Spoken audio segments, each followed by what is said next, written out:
All right, good afternoon and welcome to TravelJoy 101. This is our basic webinar, our introductory webinar for TravelJoy. What we're going to be talking about today will be the dashboard, creating a trip, as well as going through the workflow, including sending invoices, proposals, messages, and forms. So we're going to be going over all that today. Okay, so let's take a look at my dashboard right now. What you see on the screen is my dashboard, and that basically contains all my active trips, as well as some hints on how my workflow works. So as you look across the top here, you'll see these trip stages. A trip could be in the inquiry stage, which just means it's a lead. The proposal sent or approved stage, booked, payment due, and client departed. Basically, all these are stages that for the most part, a trip will go through automatically on its own. So when you create it, it's in the inquiry stage. When you send a proposal, it moves to that stage. When the client approves it, it moves, and so on and so forth. However, if you ever need to move a trip manually, so for example, the client approved the proposal and you have now booked it, you can move a trip from one stage to the next right here on the dashboard. So let's just say for Amanda Lynn's Denver trip here, she has approved this and now I've actually gone ahead and booked it. So I want to change the stage. I can just do that right there. And what you'll see is the page will refresh. And when it refreshes, that will be reflected in these trip stages up here. So the advantage is, of course, if you want to go to the all of your trips that are sitting in proposal approved status, you can just click that and it'll show only trips in that status. It's just a way to sort of organize your day. Below that, we have something called waiting on. So this is our trip status. When a client makes a payment, sends a message, responds to a form, anything like that, that trip will now be waiting on you automatically. When you reply to the client, so you send an invoice, a proposal, just send them a message, whatever that may be, that changes to waiting on client. So the advantage is, once again, if you're just starting out your day, you can click and see which things are waiting on you and focus on those first. Just another way to kind of organize your workflow. Now, a little pro tip here. If you're ever looking at your dashboard and you think to yourself, man, I'm supposed to have 9 trips, but I only see 3 here. What you probably need to do is click all right here on the trip stages and all down here on the trip statuses, and that will bring back all of your trips because that's what those buttons do, is filter things out. So that's everything on the stages and the statuses. Let's go down here to the actual trips now. What you're seeing in this list are all of my active trips. And by active, I mean they haven't left yet. They have not canceled. So they're still active, ongoing, and yet to actually depart. So you're looking at this list right now, and you'll see a couple of things. You'll see groups up here at the top and trips down here underneath. A group is just a whole bunch of people that are going to the same place, or it could even just be 2 people going to the same place that have their own rooms. And a group is made up of individual trips. So when you're thinking of a group, let's just say you've got a cruise ship that you've got 40 cabins for, and each one of those cabins is going to be a trip within that group. That allows you to communicate with each cabin's occupants individually on their individual trip and send a message out to all 40 people at once, or all 40 primary travelers at once by going to the group page. And that's the difference between a group and a trip, basically. Just as another example, if you have 4 people, mother, father, son, daughter, all staying in the same room, that's a trip. If you have 4 people, mother, daughter in one room, mother, father in one room, son, daughter, adults in another room, that would be more like a group. Each one of them has their own trip within that group because they're each paying their own way, each staying in their own rooms. So you'll see these groups grouped together up here, and you can click the plus sign to see all the trips within a particular group. And then all the individual trips that are not part of groups will be listed down here at the bottom. So taking a look, we'll see that for any given trip here, you can see the name of the trip, the primary traveler, the departure date. And by the way, if you hover over the departure date, you can see the return date as well. And you can see the last time that there was communication back and forth on that trip. That's what the updated column here is. This means it's been about a month since Amanda Lynn or I talked to each other about her Denver trip. You can sort by the departure date. You can sort by the last time a trip was updated. There's all kinds of options here for sorting. And then you have the opportunity, again, to change the trip stage, change who a trip is waiting on. And finally, the one other thing that you can do here is archive a trip. Archiving is what you do when a trip is no longer active. So when I take a look at the Lima trip here, I see that we have a few options. Completed, canceled, outside budget. Let's just say that she's already left, she came back, everything's good, we're ready to take this off my dashboard. I can just click completed, and you'll see that the trip just disappears. Don't worry, it's not gone forever. You can just come over here to the archive tab up here at the very top right corner, and you can see all your trips that have been archived. So Amanda Lynn's Lima trip is right there at the top of the individual trip list. All right, and you can click active to come back to your active trips. So that's everything on the dashboard. I'm going to show you just a couple of things on the left side menu over here really quick, just as an FYI, before we actually build our first trip. The first thing I'm going to show you is the tasks tab. So when you're starting out your day and you need to know exactly what you need to accomplish today, you can generally start out on the tasks tab. You can head there and click on the button that says today. Today is going to show you everything that is overdue or due all the way up until today. So you can take a look and take care of those things. So for example, on August 20th here, I have a payment due for this test trip invoice. I'm going to click that task to open it. And when I open it, you'll see a little view payment reminder button here.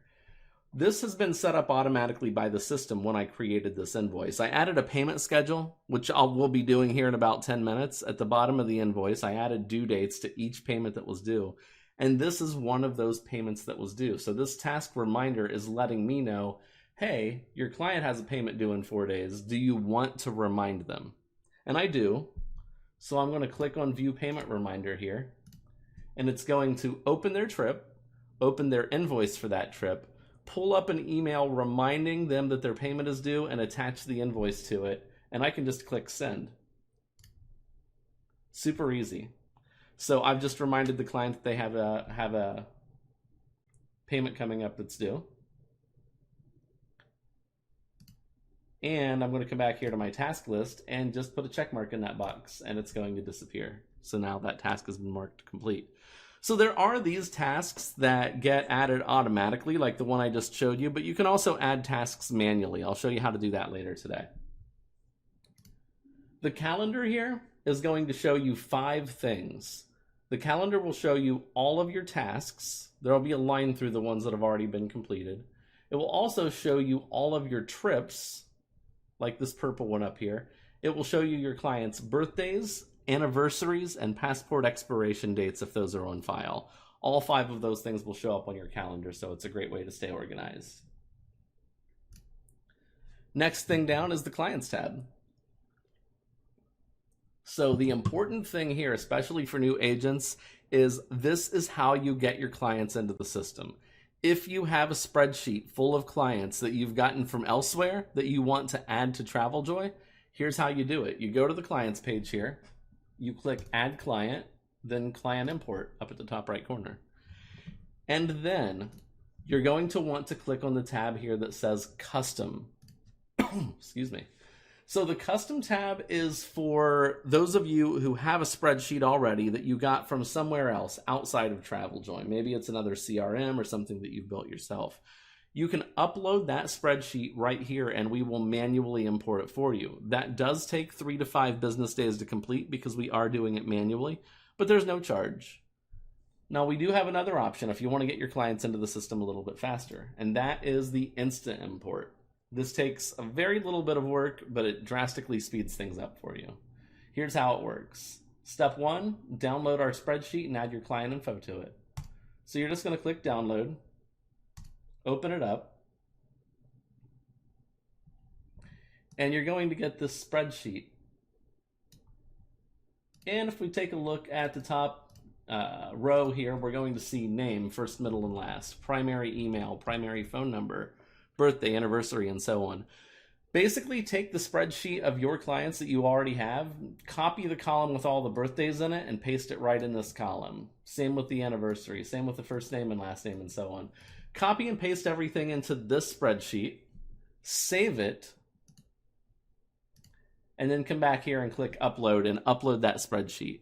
What you've just done is saved yourself a few days of waiting, because now all of your clients are going to be imported automatically right away. Both of those options are there for you. Both of them are free, so feel free to use the one that works best for you. So that's everything on the left side that we're going to talk about right now. The next thing that we're going to do is build a trip. So to do that, I'm going to come up to the pink Create button at the top left corner. And I can create a trip, a group, or a client from here. Creating a client is self-explanatory. It's going to ask for their name and email address, and then you're going to have a new client profile created. We've already talked about the difference between a group and a trip. Just so you know, if you create a trip and later want to move it into a group, you can do that. You'll just have to create a group and then go into that trip settings to add it to that group. So all those things, you can move those things around. That's completely possible. For today, though, we're just going to create a trip. So let's go ahead and click there. And before I jump headfirst into this, just a reminder for anybody who has shown up in the last few minutes, if you do run into a question, don't hesitate to let me know. That's exactly what our webinars are for. Click the Ask a Question button and submit your question there. I'm looking forward to answering those for you. Okay, so this is the Create a Trip dialog here. All we need is two things, a traveler and a name for the trip. So if we are going to be adding a new traveler here, if it's a traveler that hasn't booked with us before, I can click the Create New button and add them. But in this case, we're going to go with an existing traveler that's already in my list, and we're going to choose Amanda Lynn. And we are going to call this Amanda Lynn Salt Lake trip. Now up at the top here, you'll see that there's a photo of South Beach in Miami Beach. That's not really the same thing as Salt Lake City at all. So I'm going to click Choose Photo, and we're going to find something different. Salt Lake City. Now, what we're looking at are search results that are completely royalty-free, no worries about copyright or anything like that. You are free to use these, and you're going to want to pick something that's kind of a wide-angle format, and I'll show you why in just a moment. This should work perfectly.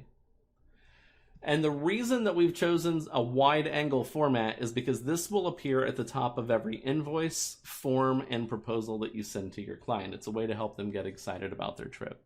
Okay, so we've added everything that's necessary, but we do have this optional section down here under More Trip Details.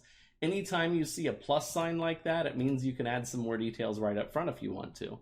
So let's go ahead and add a travel date here.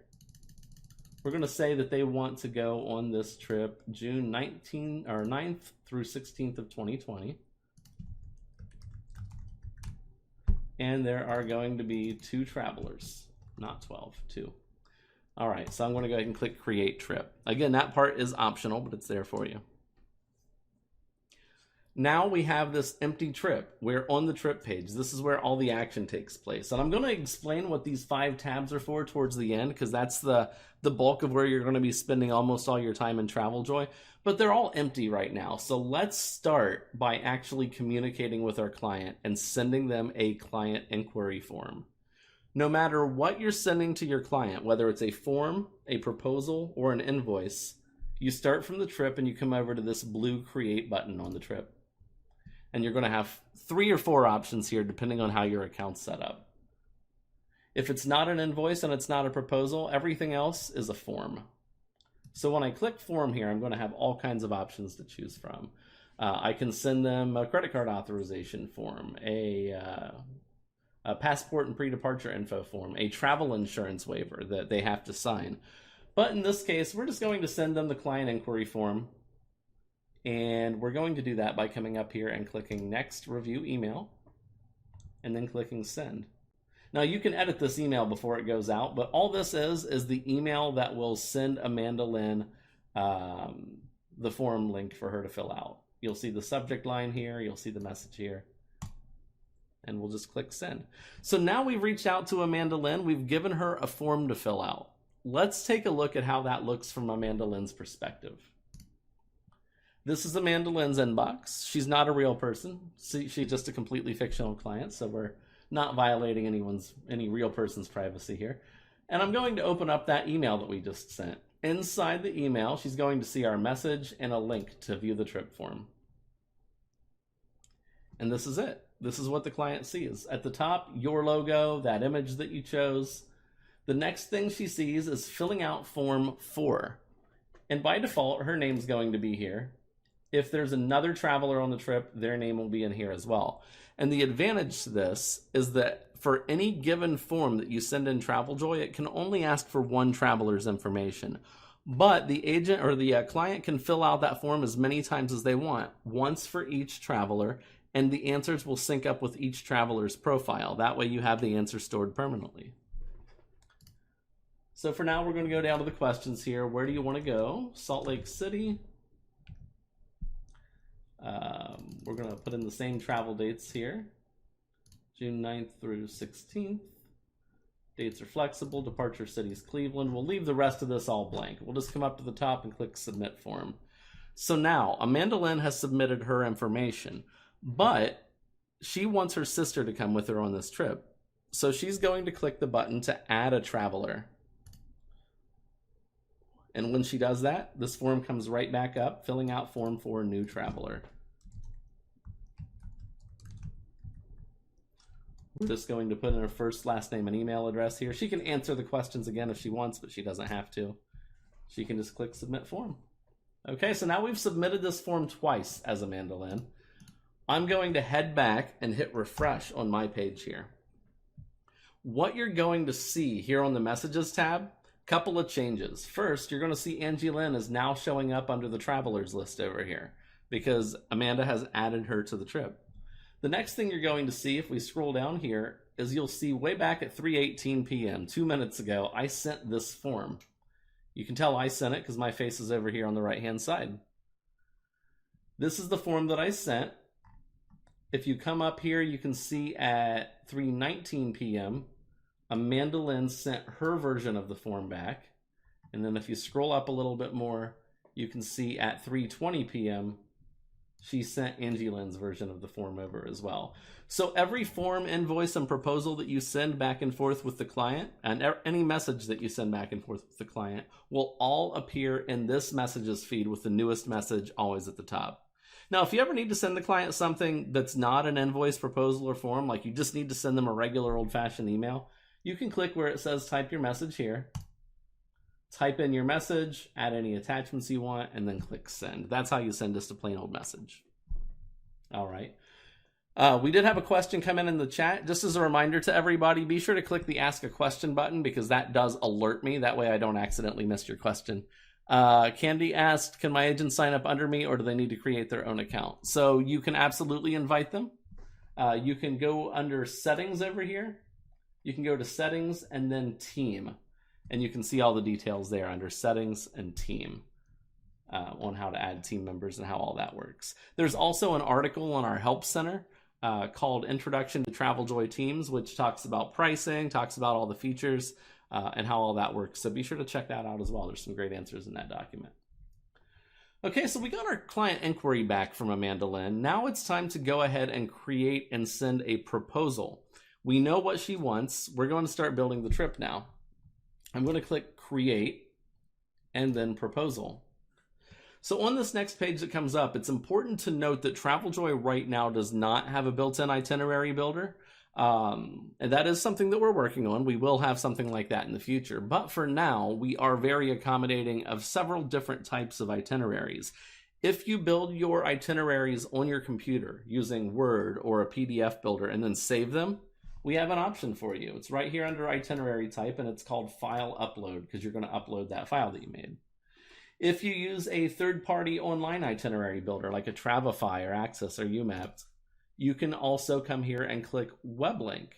So we've got you covered there as well. So if you use the File Upload method, you're just going to drag that file right into this big box. If you use the Web Link method, you're just going to copy and paste the link to your itinerary again right here in this box. But there is a third method that a lot of our agents really love to use, and that is the new document method. When I first click that, it looks like we've just got a big window here where you can build an itinerary from scratch by typing it out, which is possible, but sounds pretty time consuming. Let's show you guys another way that you can use this new document box. We're going to go to Google Flights. Book a flight to Salt Lake City. Make sure we get these dates right here.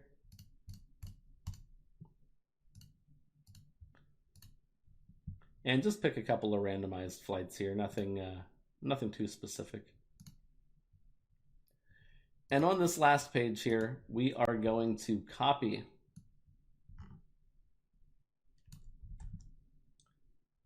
and we're going to paste. That's it.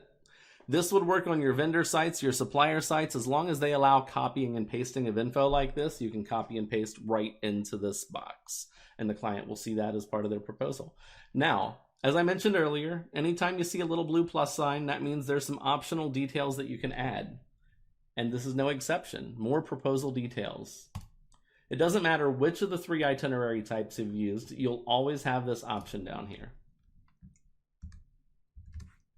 We're going to say the total package cost is $295 for the flights, $50 deposit, and your answer is due by the end of the day on Friday.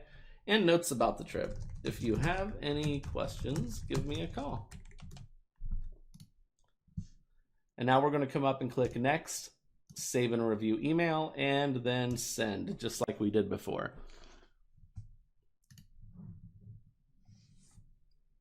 Question just came in from Michelle. Can you BCC an email? BCC is not built in. We don't have the ability to blind carbon copy at this time. You do have the ability to add a CC, but not a BCC.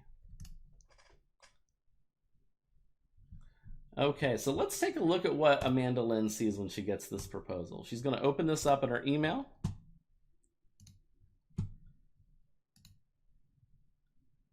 And here we go. This is the note that I left her right up here at the top. And when she scrolls down, she's going to see all the details about the flight. The times, the layovers, the airports that she's going to be going through, all that good stuff. And then she can come over here really quick and review the prices. $295 for the flight, $50 deposit, due by Friday.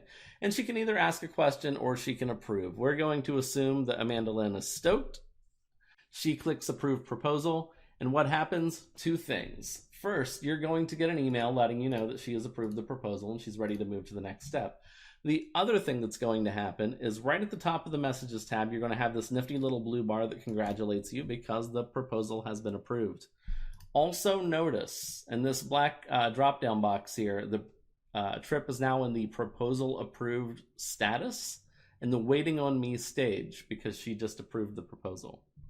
So we're all the way up to this point now, and what we can do from this point is send our first invoice, and the invoice will be for this flight. So here's what I'm going to do. I'm going to click on create, and I'm going to have to choose an invoice type here.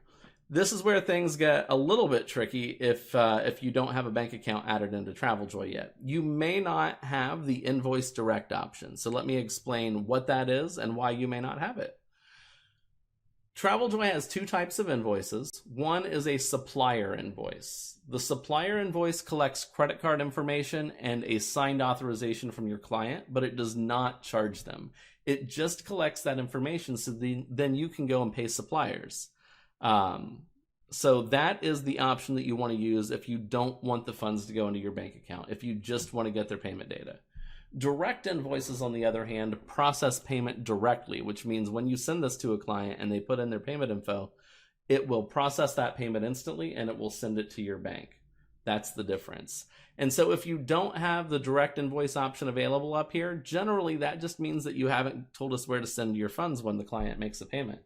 And you can do that by coming over here to settings on the left-hand side and then going to bank info.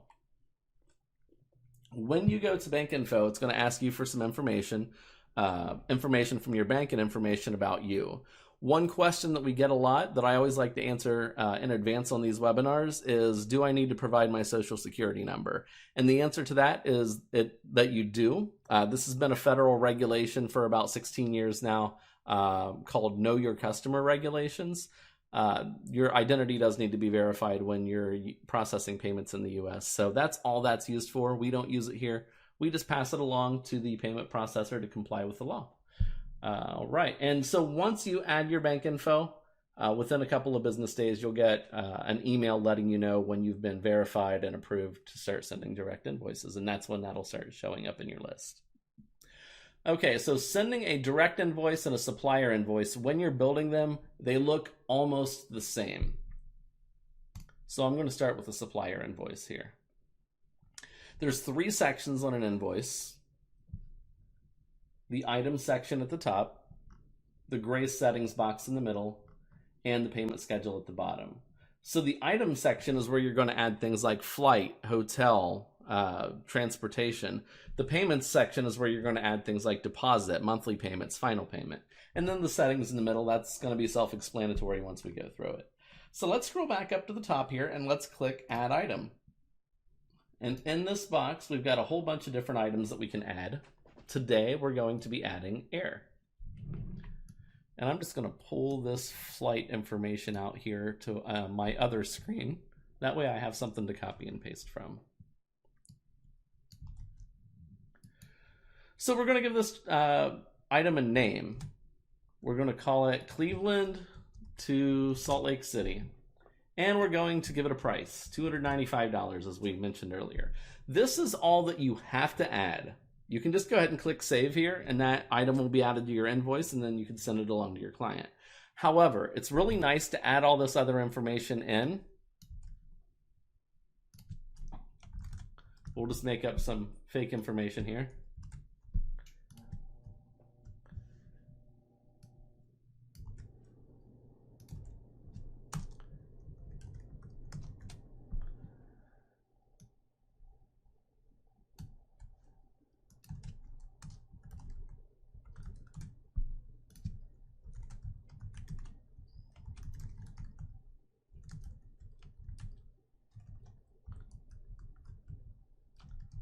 Okay, so now we've added all this other information in here. We could add baggage information up here in this box at the top if we want to, anything that we want to add about the flight. The advantage to adding that stuff in is it's going to show up on the client's invoice. It's just a little bit of a peace of mind for your client to know exactly what's going to be going on with their trip. Okay, another thing that you can do here before you click Save is optionally come over to the Commissions tab. And this is where you're going to add your commissions in. So we would add a supplier here. So say American Airlines, a booking date of today. We're expecting to get this commission after they've flown, of course. And it's going to be $25, let's just say. And from there, I'm going to click Save. Now, of course, the client can't see anything that's on the Commissions tab. So I've added an item now. I've added a whole bunch of details with it, added the price, added the commission data. And what I could do from here is just continue coming into this box and clicking to add more and more items to this invoice if I wanted to do that. So if I wanted to go ahead and add this tour here, I could do that. Oh. There we go. So now I've added a tour that's in my list. And I can drag these around to get them in the order that I want them in. And once I'm satisfied, I want to come down to the settings. Now under the settings, there's not much here. You can give the invoice a name. This is completely optional, but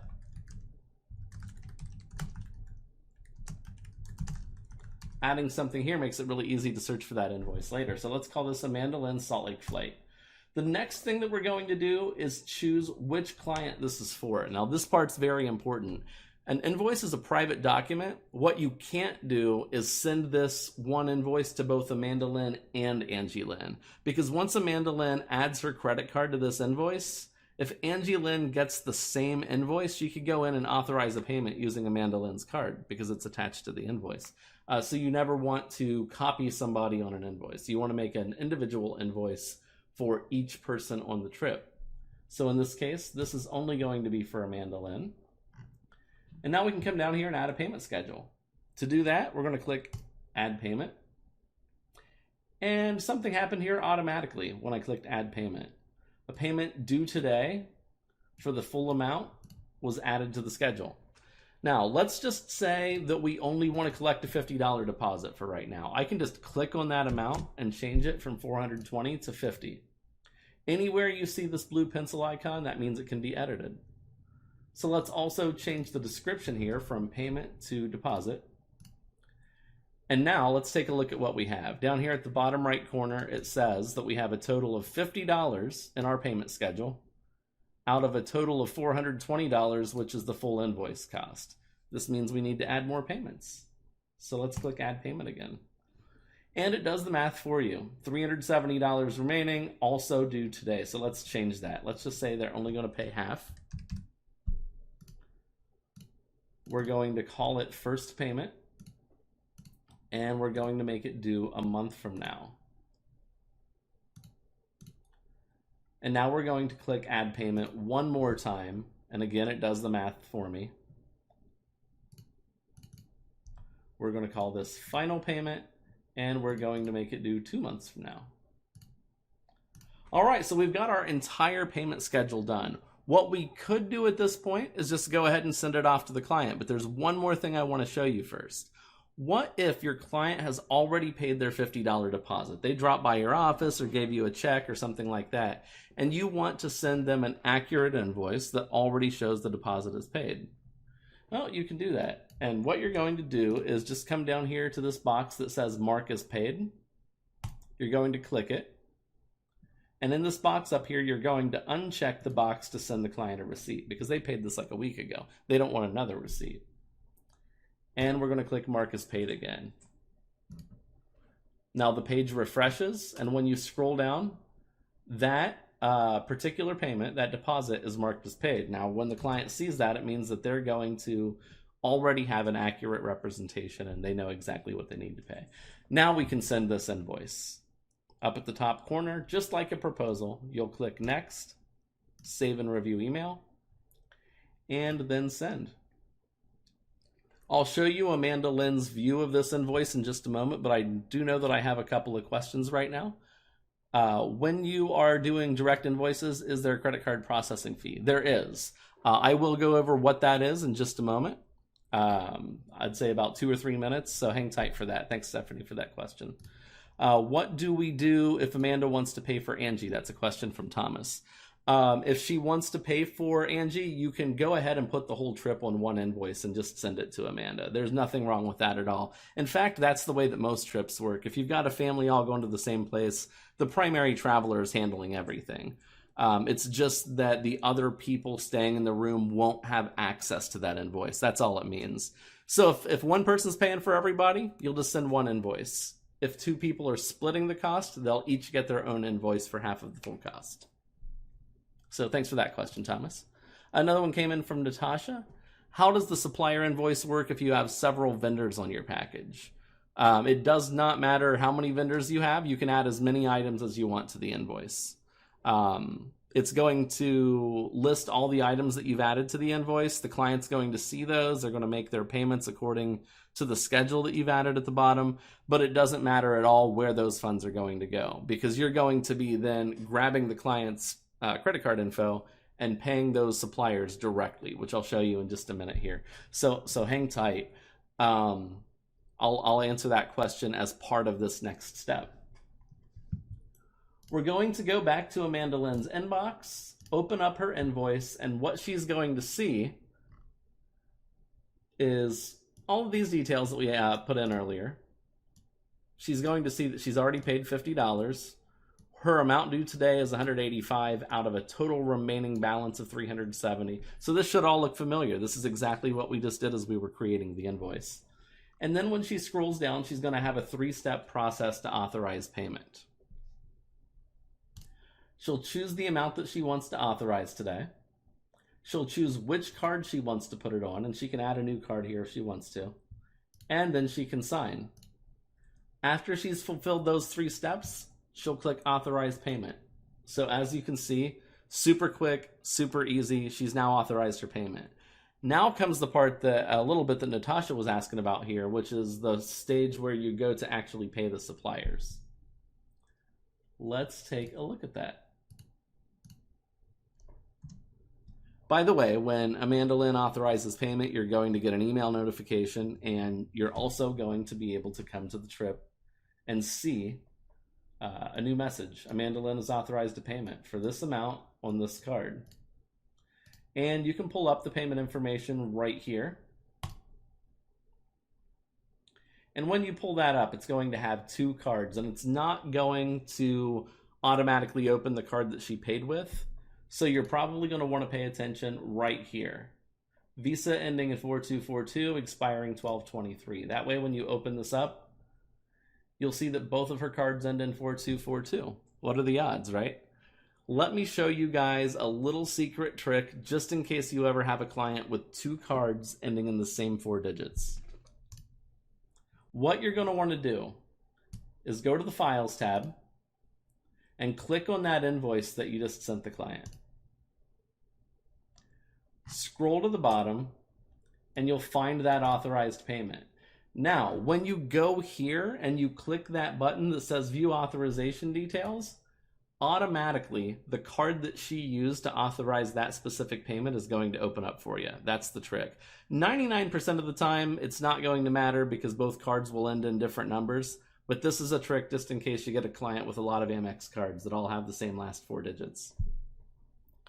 So what you can do from here, copy and paste all the information you need, go to each individual vendor's page that you need to pay, paste that information in, get those payments done, and then close this window. Once you've paid the suppliers their total of $185 that you've just authorized, come back here to the invoice, click Mark as Paid, leave the box checked this time to send the client a receipt, and click Mark as Paid one more time. Now the client gets notified that their authorized payment has been pushed through to the vendors. All right, so that's how all that works, and that's the reason that it doesn't matter how many vendors are within a package as far as one supplier invoice goes. Another question from Thomas. Is there any reason why the electronic signature would not be accepted by the supplier? Electronic signatures are every bit as valid as handwritten signatures. So if you've ever used something like DocuSign or eSign, there's always the accommodation and ability to type as opposed to sign. However, we do, and clients do, have the ability to actually click to draw their signature if they prefer to do so. That said, no legal difference whatsoever, no technical difference between the two, and they are equally accepted. So that is a great question. All right, so the question that we had earlier was about processing fees, which only applies to direct invoices where we're processing the payment directly. And I wanted to answer that question. So what I'm going to do is come back to the trip main page here, and I'm going to click Create, but this time I'm going to choose Invoice Direct. What you're going to notice is everything's almost the same.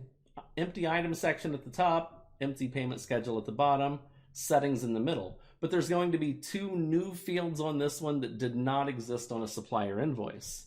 And that is the accepted payment methods, which is credit card, bank transfer, or both, and whether or not to charge the client a convenience fee.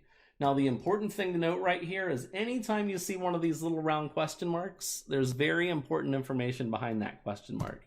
So click it like I just did right there, and you'll see the information that you're looking for. There's a difference between the processing fee and the processing time for credit cards and bank transfers, and you'll see all that information in the pop-up that's on the screen right now. So credit cards, 3.5% plus 30 cents, and they reach your bank account in 2 business days. Bank transfers, 1.5%, and they're going to reach your bank account in 5 to 7 business days. And the reason for that delay is that bank transfers work basically like an electronic check. You have to wait for it to clear their bank before it's deposited into your bank. So that's what all that's about. That information will always be there every time you're creating a direct invoice, so you'll always be able to see it. Same goes for the convenience fee. There's a lot of good information here. Basically, the short version is, if this box is checked, the client will pay whatever you've charged them plus the processing fees. They'll cover the processing fees. So if you send them an invoice for, say, $250 and leave this box checked, they're actually going to pay a little bit more than $250, and you'll get the whole $250 in your bank account. On the other hand, if it's unchecked, they'll just pay the flat $250, and you'll have the processing fees taken out when it's on the way to your bank. So that's all that is. All right, those were great questions. So what I'm going to do now is go back to the actual trip. And we're going to talk about those tabs. And by the way, we've got about 15 minutes left here, and about 10 of them are full. So we have about 5 more minutes for actual questions, so be sure to go ahead and submit those by clicking the Ask a Question button. That way we're sure to get to all of those for you today. In the meantime, we're going to take a look. We've already talked about the Messages tab, but we're going to take a look at the other 4 tabs going across this trip. One of them is the Files tab. Now, we saw this for a moment earlier when we went back to find that invoice, but this is where you're going to see every file that has been sent and handled by yourself or your client. So invoices, proposals, forms, all of them will be right here. You'll have options on what to do with each of these. So if you look at the invoice file, there's 3 dots at the top right corner of it. And to find what you can do with this file, click those 3 dots. You can go back in to edit the invoice. Like, for example, if you want to go ahead and add travel insurance because the client has accepted it, you can click edit, add that travel insurance, resend it to the client. You don't need to make a separate invoice. You can just add it to the existing one. You can rename the invoice if you want to do that. Resend the invoice back to the client. That way, if they accidentally deleted their copy, you can do that. And something that's really cool here is the ability to duplicate the invoice. So I'm just going to click duplicate here really quick. Somebody asked earlier about the difference between one person paying for the entire trip and 2 people each paying their own way. Let's just say that invoice I made earlier for $295 to Amanda Lynn only covered her flight, and Angie Lynn is going to be taking the same flight. So she needs an exact copy of the same invoice. When I click duplicate, I can come in here and start typing a client name. I can go with Angie Lynn. And which trip is this? This is Salt Lake City. So I find Amanda Lynn Salt Lake trip, Angie Lynn, choose it, click continue, and what happens is an exact duplicate of the exact same invoice is created, except for this time it is in Angie Lynn's name, and I can go ahead and send it to her. So I don't have to rebuild that invoice a second time. Save myself a little bit of time. That's something that you can do from the Files tab. The next thing on the list is the Tasks tab. I told you guys I was going to show you how to make a task manually today, and this is where you do that. On the Tasks tab here, if you want to, for example, send the client a welcome home email when they get back for their trip, here's how. On this Tasks page, type in send welcome home email and go ahead and click the add button over here. Now, that's not it because you haven't given it a due date yet. So you're going to now click on that task that you just created to set up all the options. Now, one thing that you could do here is you could go ahead and add a due date of June 17th, the day that they get back from their trip. Give me just a second here. I accidentally deleted the trip dates earlier. Okay, I added those back in. That's going to be important in just a second.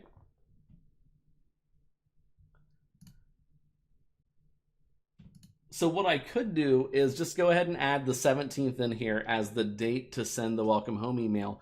But what if they move their trip back a week and I accidentally send them a welcome home email on the first day of their vacation? Not a great look, right?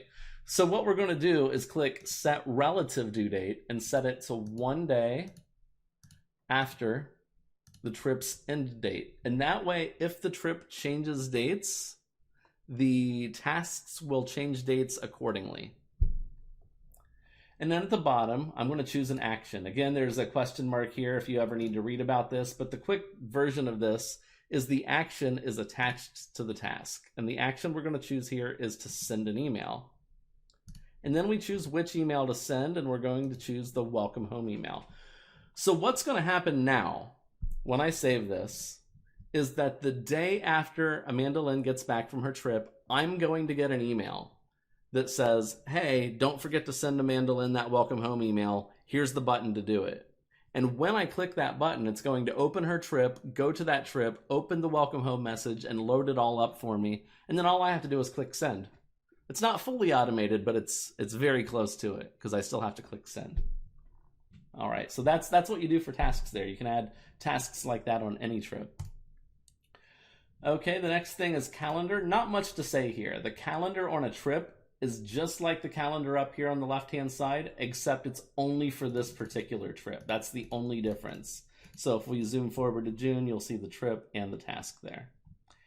And then finally the notes tab, which is where you can enter private notes. If the client jumps on the phone with you or the supplier jumps on the phone with you and you need to take some notes here, dropped off check for $50, $60, let's go with that. You can save those private notes. You can add as many as you want. They are date and time stamped. They are editable and deletable. And they are completely private to use. So that's what all those tabs are for on the trip. That's pretty much the entire process of going through the workflow of a trip. I do have a couple of questions, so let's get to those. And if there are any last minute questions, go ahead and submit those now, because here in a couple minutes, we're going to move into how to find support and how to sign up. So this is the last call for questions. Michelle Stewart, please note that certain states don't allow you to charge a client convenience fee. So I can't speak to that. The feature is available in the app, but that's something that the individual agent will have to determine in their own state, city, state, and all that. Is there a way to add custom forms? That's from Thomas. Absolutely. So that is an awesome thing that we're going to be going over tomorrow. However, here in just a minute, I'm going to show you where to find that information today if you want to jump right into creating custom forms. So tomorrow from 3 to 4 o'clock Eastern, at the link at the very top of the chat for TravelJoy 201, we will be going over that live if somebody asks that question. So feel free to sign up, drop back, and I'll show you how to do it live. Otherwise, here in a couple minutes, I'll show you where to find that in our help center. Is there an option for auto import of bookings from vendors? That's from Stephanie. There's not right now, but that is absolutely something that we're looking into and something we will have in the future. As I mentioned at the very beginning of today's webinar, and I just like to bring this up one more time at the end, we are a very small team, of course. There's only 4 of us, two engineers. So these features like being able to connect directly to a supplier or vendor and importing that information, it's not something that's going to be available in the next couple of weeks or anything like that. However, it is very high on our agenda. We do hope to have it, later this year, early next year. Can't really guarantee an ETA, but when that is released, I will be making an announcement via email to every TravelJoy user. So you will definitely find out about it if it's something that we add. Great question. And the last one here from Thomas, if we've signed up for the trial, can you still use the code you give us? Absolutely. If you've already signed up for the trial, you can still use the promo code that I'm giving you here in about 5 minutes. All right. So that wraps us up on questions from the actual webinar here from today. I'm going to show you guys how to get support, show you guys how to sign up, and give you the promo code over the next few minutes here. And if anybody else has questions, I'm going to show you exactly how to ask me those here in just a minute. Okay, so I'm going to head to a new tab that we haven't talked about yet here in TravelJoy, and that's the tutorials link over here on the left side. On the tutorials page, there's some really important information. First, the first thing you should do is sign up for TravelJoy 101. So the good news is you guys can already check one box off because you're here right now. Second, check out our step-by-step guides in the Help Center and ask questions in our forums. The Help Center is where you go for anything that you need to learn about TravelJoy, and the forums are where you go if you want to talk to other agents about TravelJoy and exchange best practices. So let's look at the Help Center here. I just pulled it up in a new tab, and the link is pretty simple. It's just help.traveljoy.com. And I am going to search for something. I am going to search for how to create a form template. And there's my result, create a form template. In this document, there are 3 videos that show you how to build your own completely customizable forms and how to customize the forms that already exist. So there's a lot of screenshots in here, a lot of details. So I believe it was Thomas, you asked about this earlier. Just search for form template on our Help Center and you're gonna have all that information at your disposal today. So you can feel free to jump right in.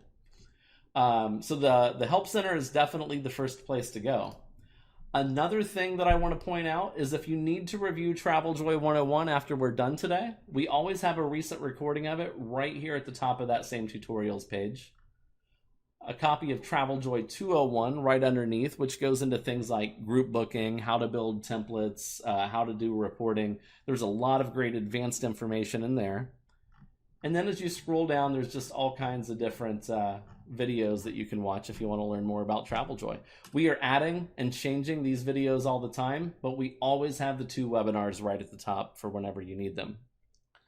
All right, and one more thing I want to point out for ways to get self-help is we have this really smart feature that has recently been built into TravelJoy, where no matter what page you're on, you'll see this little blue support button at the bottom right corner. When you click it, it's going to have relevant contextual help, which basically means it knows which page you're on. So when you're on the dashboard, there's a document on using the dashboard, customizing trip stages on the dashboard, and so on.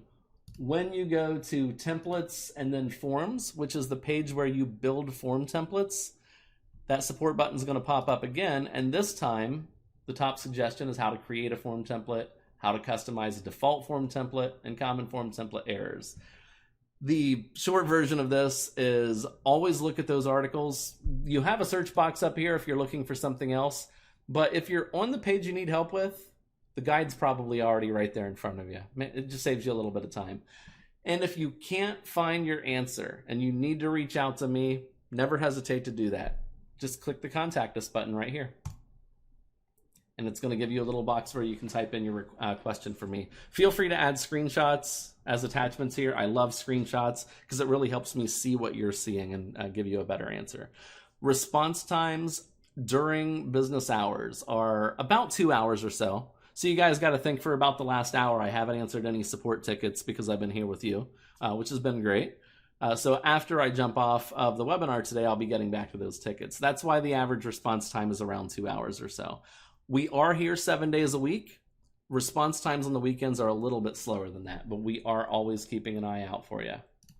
So that's how you get support. All right, very, very last thing. Thank you guys for your patience today. I am going to go to settings and then membership to show you guys how to sign up for an account. Settings and then membership. And what you're going to see here is our 3 different pricing plans. Important piece of information here, all 3 of these pricing plans get all the features. There's no tiers of different features. This is basically just the length of your commitment. If you just want to go month to month, it's $30. If you want to go annual, it's $300, which is basically like getting 2 months free. And then if you want to go for 3 years, it's $750, which is like getting 11 months free after paying for 25. It's really a good deal, but it's also a really long commitment. So for those of you who just want to sign up for a monthly plan, let me give you a promo code to get you started. I'm typing that into chat right now. It is TJ Rocks 2019, and here's what you do with it. At the top right corner, you're going to click enter promo code, and you're going to type it in right up here, TJ Rocks 2019, and click save. And when you do that, the monthly plan will reload, and it will show you a price of 50% off for the first 2 months. So for your first 2 months, you're half price, $15 a month, and then $30 thereafter.